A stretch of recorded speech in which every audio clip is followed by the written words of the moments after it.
Okay.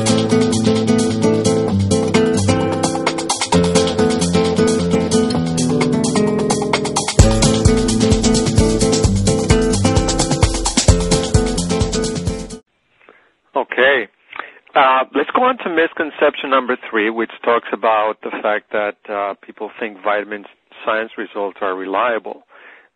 You state very clearly that they're not. Well, my God. Talk a little bit more about that.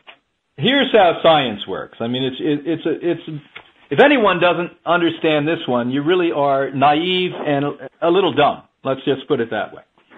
Here's how science works. Somebody shows up with a major check and says to Scientist X, I'm going to give you the 5-year protocol that's necessary to prove this, but what I want you to show is that vitamin K is a great, circulatory activity nutrient. And I want you to come out with this study from Oxford University or Yale University or Cornell, whoever they're paying off there. And then, of course, they endow that university or organization with a little bit extra money, and when they come around once a year. And Scientist X does that. Now, you say, is it that raw prostitution going on? And the answer is yes. But under the cloak of science, they justify this. Who funds science? Corporations that have big money. What do you think? Some angel comes out of heaven occasionally with a checkbook and says, hey, here, scientist, here, I'm going to give you all the money you need. Knock yourself and do good for nature, do good for people, save humanity. Come on, grow up, get over it. Basically, they come with a checkbook from a pharmaceutical company or from a supplement industry or God knows what they're trying to prove, and basically tell you it's good. What do you think all the pharmaceutical testing is?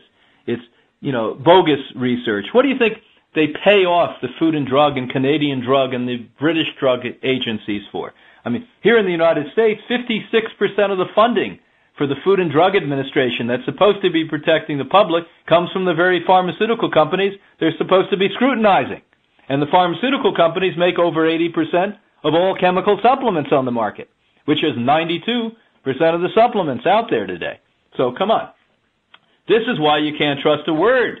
Now, maybe occasionally by mistake somebody dies and leaves a few dollars to somebody with integrity, or somebody like young Arthur Robinson back in those days who had the courage to call me and alert me to what's going on, or the occasional slip-up like you had at Brigham's Women's Hospital in Boston where the cat got out of the hat when in the middle of a lung cancer study with beta-carotene, again, a chemical variety of beta-carotene, not what they would get from broccoli sprouts or broccoli, but a chemical variety.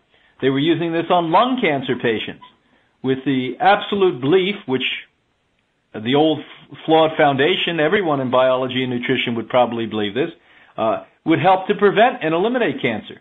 And in the middle of that Brigham's Women's Hospital study, they had to stop the people who were taking the beta-carotene because they had double the amount of tumor growth in their lungs.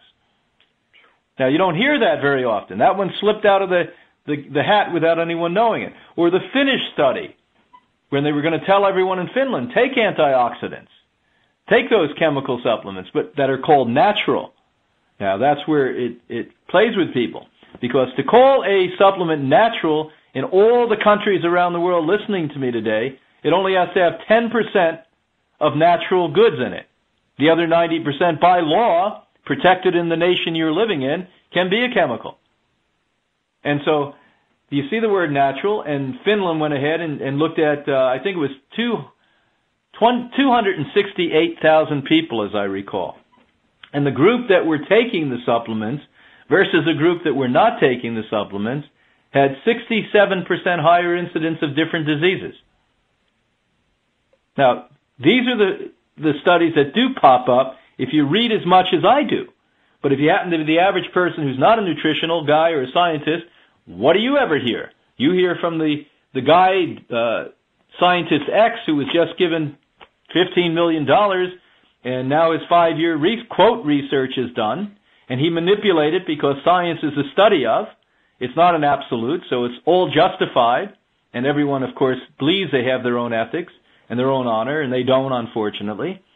So he manipulates numbers and creates the result the guy told him to create 5 years before.